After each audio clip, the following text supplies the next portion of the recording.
Hello, I'm Lee, and welcome to The Poll List, presented by Longbox Radio for January 18th, 2012. This is the second video I've done, so let's get right down to it. The Strain I picked up this week, which was actually out a couple weeks ago, I believe, and it's from the minds of Guillermo del Toro and Chuck Hogan. It's $1 for the first issue, and that's from Dark Horse Comics. It's at issue 2 now, I think, but looks super neat, so I'm definitely going to check this one out, and like I said, for $1, you can't go wrong, can you? Past that, it's kind of in no particular order. I didn't sort it out before starting the video, so it's going to be whatever I pull out here. Venom 12, super excited for this one. If you listened to the last episode of Longbox Radio, I did nothing but talk about how much I loved Venom 11 when I finally got to reading it, so really excited. High expectations for the crossover event that's coming with X-23, Ghost Rider, and Red Hulk. Really excited to read this. Will probably be the first book I read this week, so good on you, Venom. Continuing with Marvel, we have Thunderbolts. This is issue 169, rather. Some pretty cool cover art there, but been a very consistent book. Love Thunderbolts. Have been reading it for the past couple years at this point. So, Ghost Rider number 8, if I remember correctly, Alejandro actually gets shot in the neck by Hawkeye in the previous issue, so we're going to kind of see how that resolves.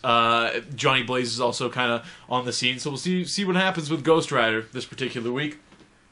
Past that, we have the second part of the Mark Waid Amazing Spider-Man story, which is continuing now in Daredevil issue 8 before it gets back to the main story of Daredevil. So we have, I know we talked about it on the podcast a little as well, but I really like Mark Waid's writing. I think he writes really good dialogue between Daredevil and Spider-Man. I know Mike disagrees with me, but that's too bad because he's not here. So Daredevil number 8, awesome. From Image, I got Morning Glories 15. It's been a little while since the last issue. I would say maybe a month or more. I can't remember what happened there, but Nick Spencer, we got Super Joe on the art and stuff like that. Really cool book, but you got to be kind of in for the long haul. It's something that I think works really well in trades, but single issues can be lost on some people as it rarely resolves. You have to read like 6 issues for anything to really make sense, and then it, of course, asks more questions as well. So it's one of them.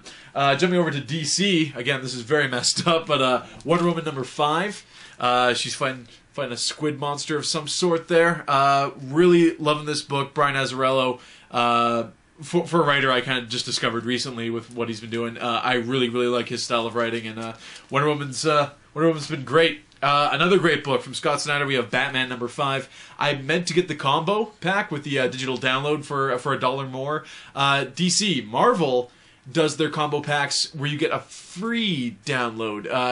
In yours you have to pay the $1, so you might want to look into that. But I was definitely going to grab it for this one just because it is a great book, and I wouldn't mind having a digital copy to kind of read on the go, or you're sitting on the toilet, you got nothing better to do, or something like that.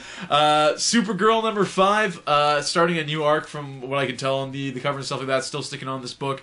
Not much else to say there. DC Universe presents Deadman. I accidentally said on the podcast, I believe, that number 4 was the last of the Deadman run. It totally isn't. There's a conclusion. I believe this is it. And thank God for that, because this has actually been a really good book. I've been enjoying it. It's Paul Jenkins on that book, and it's really neat. I really liked issue 4, so that'll be cool. Catwoman. Yeah, Judd Winnick's noir, as it were. So number 5's out, I believe.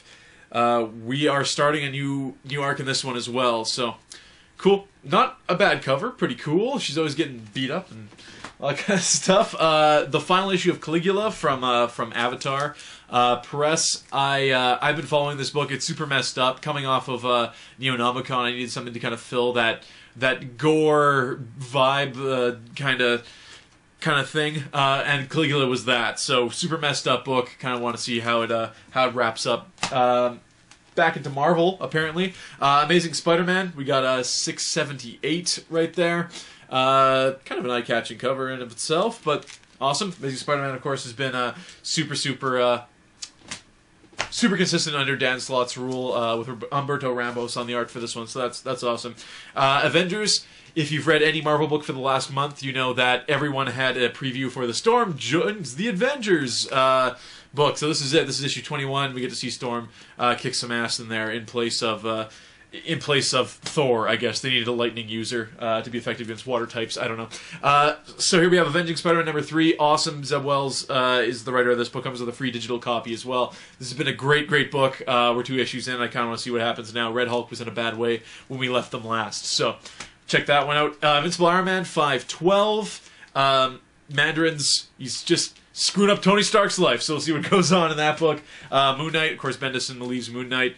Really cool cover there. It's been a really, really good book as well, so looking forward to that. Ultimate Spider-Man, seems like it's been a while since we had our last issue of that. Now, the Ultimate stuff has all gone free digital copy as well, so I'll have my free copy of this I can read as well as the regular book, so that's pretty cool. The last issue, of course, Miles Morales finally kind of got his costume from Nick Fury, so maybe he'll don that in this one. Uncanny X-Force, a book I have not been reading, but buying every issue of. And I'll get back to that later and what's going on with that. Uncanny X-Men, number 5. The Sinister storyline was kind of weird for a lot of people. I was just talking to Justin at Galaxy Comics, actually, and I told him if you read issue 4, it actually does kind of let you in on a lot more of how he did what he did in the previous 3 issues. I just really liked with Sinister's talking to Hope and stuff like that, and he's kind of like planted some seeds for the Avengers vs. X-Men event, which is coming up. So really, really cool. There's so many X-Men books right now, but this one I'm still keeping on because it's definitely worth following. Mark Millar and Lionel Yu's Superior ends this week with a really big issue. It's $4.99, quite a few more pages than the usual comic book, but really cool to see how this one ends up.